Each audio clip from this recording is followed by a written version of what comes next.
पे रंग लेके आऊँ, मैं आपके जिस्म पे लगा तो आपको कैसा लगेगा?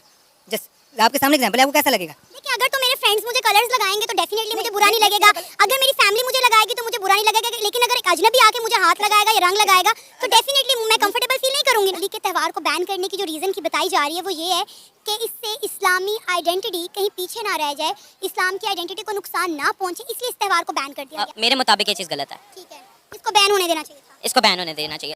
पाकिस्तान एक इस्लाम देश है और वहां पे होली को, हिंदुओं की होली बैन कर दी गई है। वहां पे एक यूट्यूबर यानी कि सना अमजद, एक यूट्यूब चैनल है, उन्होंने वहां पे जाके वहां से पाकिस्तानी मुस्लिमों से पूछते हैं कि भाई होली क्यों बैन कर दिया गया है। वहां के मुस्लिम जो जवाब देते हैं भाई सुन के चौंक जाएंगे कि पाकिस्तानी मुस्लिम, कट्टर मुस्लिम ऐसे ऐसे बयान कैसे दे सकते हैं। मैं आज की वीडियो में आपको दिखाऊंगा उनका रिएक्शन कि कैसे कैसे पाकिस्तानी मुस्लिम जो है होली को बैन होने के बाद जो रिएक्शन दिए हैं भाई आपको देखनी चाहिए। लेकिन उससे पहले दुबई शेख का बयान है, दुबई शेख ने भी गुस्से में ऐसी बात बोल दी है, वो भी वीडियो क्लिप आपको देखनी चाहिए। तो सबसे पहले मैं आपको लेके चलता हूं पाकिस्तान और दिखाता हूं कि वहां पर पाकिस्तानी यूट्यूबर जो है जनता के पास गई है और होली को बैन होने के बाद जो पाकिस्तानी मुस्लिम है, कट्टर मुस्लिम, उन्होंने ऐसी ऐसी बयान दी है। पहले आप इनका वीडियो क्लिप देखिए। आपने कहा कि पाकिस्तान में माइनॉरिटीज को हमसे ज्यादा राइट मिलते हैं, तो फिर ये होली को बैन कर देना ये कैसा राइट है? आपको लगता है कि ह्यूमन राइट की वायलेशन है ये? नहीं, उसकी रीज़न ये है बेसिकली उसमें हमारे बहुत सारे पाकिस्तानी, हमारे इस्लामिक जो लोग हैं वो इन्वॉल्व हो रहे हैं। अगर हम बात की, यहाँ पे बात करूँ प्राइवेट सेक्टर्स की, यूसीपी की आप बात कर लें, यूनिवर्सिटी ऑफ लाहौर की बात कर लें, आप यूएमटी की बात कर लें, वहाँ पे ऐसे जो होते हैं इवेंट्स, फेस्टिवल वो दिन होते रहते हैं। और ये मोस्टली अगर किया गया है तो वहाँ पे पहले पब्लिक यूनिवर्सिटी में नहीं होता था और लोगों को देखते देखते इसके साथ इंक्रीज़ हो गया है। तो आप देखेंगे अगर एक इक़दाम है जो कि हमारे मसलिक में या हमारे मुल्क में अच्छा इक़दाम नहीं किया था, अगर हम उसको पाकिस्तानी होने के नाते या इस्लामिक होने के नाते रोकते हैं अपने लोगों के लिए, तो ये एक बेहतर इक़दाम है। अरे एक होली का त्यौहार है, कलर्स लगाने का त्यौहार है, एक फन कह लें कि फन जो है वो किया जा रहा है, तो इस पर पाबंदी लगाने से किसी को क्या मिल जाएगा? अब देखिए वहाँ पे वो मेज को भी लगाते हैं, फीमेल्स को भी लगाते हैं। लगाते हैं, आपने देखा होगा। ठीक है, अगर मैं यहाँ पे रंग लेके आऊँ, मैं आपके जिस्म पे लगा तो आपको कैसा लगेगा? जस्ट आपके सामने एग्जांपल है, आपको कैसा लगेगा? देखिए, अगर तो मेरे फ्रेंड्स मुझे कलर्स लगाएंगे तो डेफिनेटली मुझे बुरा नहीं लगेगा।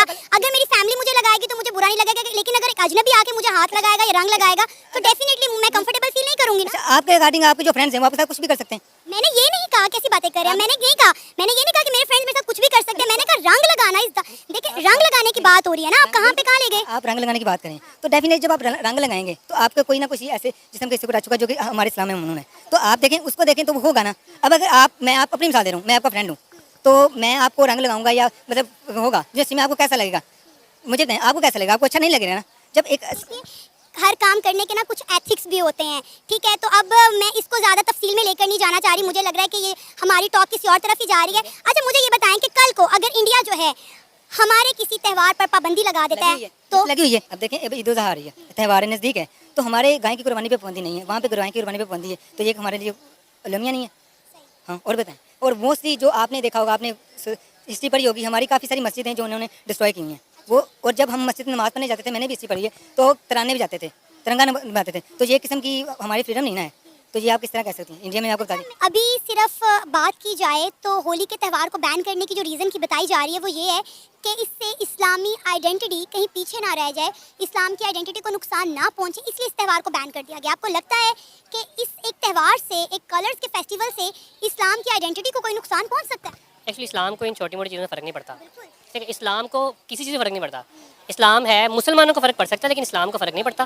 पहली बात ये। दूसरा, ये कलर फेस्टिवल देखें, ये कलर फेस्टिवल तो बहुत छोटी बात है हमारी यूनिवर्सिटी में, इंस्टीट्यूशन में और सोसाइटी में जो कुछ हो रहा है, आप अकॉर्डिंग टू इस्लाम के अकॉर्डिंग टू हो रहा है, नहीं हो रहा। बहुत इससे भी वियर्ड और अजीबोगरीब सिनेरियो चीज़ें हो रही हैं। तो ये कहना कि इस चीज़ को कि हम इसलिए कर रहे हैं कि इसलिए इस्लाम को नुकसान हो रहा है या कोई ऐसा, तो ऐसा कोई मतलब नहीं है। ये बस अपने आप को सेटिस्फाई करना चाहते हैं कुछ लोग, इसलिए वो इस तरह की बातें कहते हैं कि भाई इसको बैन कर दो, इसलिए बैन करो कि ये मुसलमानों या इस्लाम के अगेंस्ट है। ऐसा कुछ भी नहीं है। वो लोग अपना एक त्यौहार सेलिब्रेट करें, हिंदू मुसलमान अपना करें, क्रिश्चियन अपना कर रहे हैं, तो हमें तो कोई मसला नहीं होना चाहिए। जो होली का त्यौहार है, obviously that is a traditional Hindu, जो कि एक रिचुअल है, ठीक है, और that is the religious celebration. तो मैं इसको हाईली अप्रिशिएट करता हूँ कि ये चीज़ बैन हुई है पाकिस्तान में, ठीक है। वैसे तो लाइक लोग कहते हैं कि यार हमारी जो पाकिस्तान की जो मेंटेलिटी है वो बहुत ज़्यादा लाइक नैरो माइंडेड है और हम लोग इस बारे में क्या कहते हैं बहुत ज़्यादा नेगेटिव रहते हैं कि यार हम लोगों को एक साथ मिलजुल के रहना चाहिए। बट जो होली का त्यौहार है और जो रिलीजियस को मिक्स करना है स्टडी के साथ, that is basically totally against. मेरे मुताबिक ये सही नहीं है कि हम लोग रिलीजन को इसके बीच में लाएं।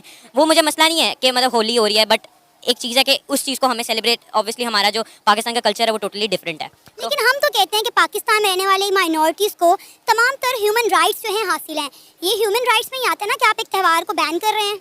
बेसिकली मैं खुद क्रिश्चियन हूँ, ठीक है, मैं खुद क्रिश्चियन हूँ और हम लोग खुद माइनॉरिटीज़ में आते हैं, हमें हमारे राइट्स पूरे मिलते हैं, ठीक है। बट उसमें ये चीज़ है, उसमें बिल्कुल मैं इस चीज़ को मानता हूँ कि हमें माइनॉरिटीज़ को पूरे राइट्स मिलने चाहिए, लेकिन कुछ चीज़ें हमारे ऑब्वियसली एक कहते हैं ना, हमारा जो एक कल्चर है उस चीज़ के साथ होनी चाहिए। जिन चीज़ों में हम लोग कुछ चीज़ों का एक म्यूचुअली लेट डाउन करते हैं, हम लोग खुद माइनॉरिटीज़ हैं और बीइंग अ मिनॉरिटी मैं ये चीज़ कहता हूँ कि जो चीज़ें लेट डाउन होनी चाहिए वो होनी चाहिए। अब होली का त्यौहार मनाना इन यूनिवर्सिटी, जो कि लाइक हिंदू रिलीजियस वो एक हम कह सकते हैं कि हिंदू रिलीजन का एक वो है, अपना त्यौहार है और हम उसको मना रहे हैं अपनी यूनिवर्सिटीज़ में, तो that is totally not acceptable. उससे बेहतर मैं यही समझता हूँ कि हम लोगों का यही होता कि यूनाइटेड पाकिस्तान रहता, कायदे आज़म को इसको डिवाइड करने की ज़रूरत नहीं थी। इसमें रिलीजन कहाँ से आ गया? एक कलर्स का त्यौहार है, मतलब जिस तरह एक सपोर्ट गेम होता है उसी तरह की ये एक गेम है, कलर फेस्टिवल है, एक दूसरे को रंग लगाया जाए। इसमें कौन सी पूजा पाठ की जा रही है? I don't know if you are familiar, but मैं 14 कंट्रीज़ घूम के आया हूँ और उसमें श्रीलंका इंक्लूडेड है। Sri Lanka has the majority of Hindus available over there और मैं बहुत ज़्यादा हिस्ट्री के साथ वाकिफ़ हूँ हिंदूज़ की, ठीक है। और मैं 7 ईयर्स बाहर पढ़ के आया हूँ और मुझे पता है इस चीज़ का कि मतलब हम लोगों को इस चीज़ का साथ, मतलब इसका आप लोग कह रहे हैं कि रिलीजन के साथ कोई ताल्लुक नहीं, लेकिन जो होली है वो द लॉर्ड गणपति जो इनके होते हैं, जिनको हम गणेश भी बुलाते हैं, इनके जो हिंदूज़ के गॉड होते हैं, उसकी सेलिब्रेशन में इन लोगों ने मनाया था व्हेन ही वाज बोर्न। नहीं, ये बात तो मैं भी जानती हूँ, लेकिन आप देखें कि अगर हम बात करें जैसे यूनिवर्सिटीज में होली का त्यौहार होता है तो उसमें Basically पूजा पाठ तो नहीं होती ना, जस्ट कलर फेस्टिवल होता है, एक दूसरे को रंग लगाए जाते हैं। हम टोटली उसमें शिरकत कर रहे होते हैं, हम उनके साथ बेसिकली टोटली इन्वॉल्व हो रहे होते हैं और आपको पता है कि शिरक कितना बड़ा गुनाह है। किसी के साथ उसकी खुशी में शरीक होना गलत है। मैं खुद होली सेलिब्रेट करती हूँ, मैं नवरात्रि के त्योहारों पे जाती हूँ, मैं दिवाली भी सेलिब्रेट करती हूँ। That is totally your own choice, लेकिन अकॉर्डिंग टू माय मेंटालिटी या मैं जो चीज़ कहूँगा मेरे मुताबिक ये चीज़ गलत है, ठीक है, इसको बैन होने देना चाहिए था। इसको बैन होने देना चाहिए। आपने देखा पाकिस्तान के अंदर में होली को बैन करने के बाद जो है पाकिस्तानी मुस्लिम जो है ऐसे ऐसे बयान देते हैं, भाई आपने सुना ही होगा। तो आपको इस वीडियो में क्या कमेंट करना है जरूर एक कमेंट कीजिएगा। चलते हैं दुबई शेख की ओर कि दुबई शेख ने भी गुस्से में ऐसी बात बोल दी है, वो भी देखनी चाहिए। तो पहले आप दुबई शेख का बयान सुनिए, क्या बोलते हैं दुबई शेख। अस्सलाम वालेकुम मेरे प्यारे भाई लोग, मैं जैसा ये फितना खोर आदमी या नमक हराम आदमी का जैसा हम किसी को गाली नहीं देगा जितना वो कैसा गाली देते हैं, क्योंकि हम जानते हैं अल्हम्दुलिल्लाह हम कौन है, वो कौन है। मेरे प्यारे भाई लोग, आप लोग ध्यान से ये सुनो, तुम लोग कसम का और तुम्हारा जमीर को पूछो, अगर तुम लोग के पास जमीर है, जब भी कोई मुल्क या किधर का भी हो मुसीबत आते, जैसा तूफान आते, खराबी आते, बर्बादी आते, पहला मोहम्मद बिन जायद अल्लाह तआला बिअमरा वो आप लोग को सबको हेल्प नहीं करता है, सब लोग को कुछ नहीं बेचता है। कितना बार हम नहीं मानते कि किसका मुल्क का नाम लेगा।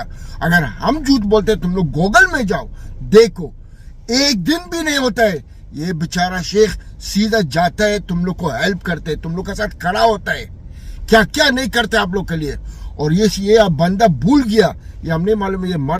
चलिए मिलते हैं अगले वीडियो में, तब तक के लिए जय हिंद, जय भारत, जय श्री राम।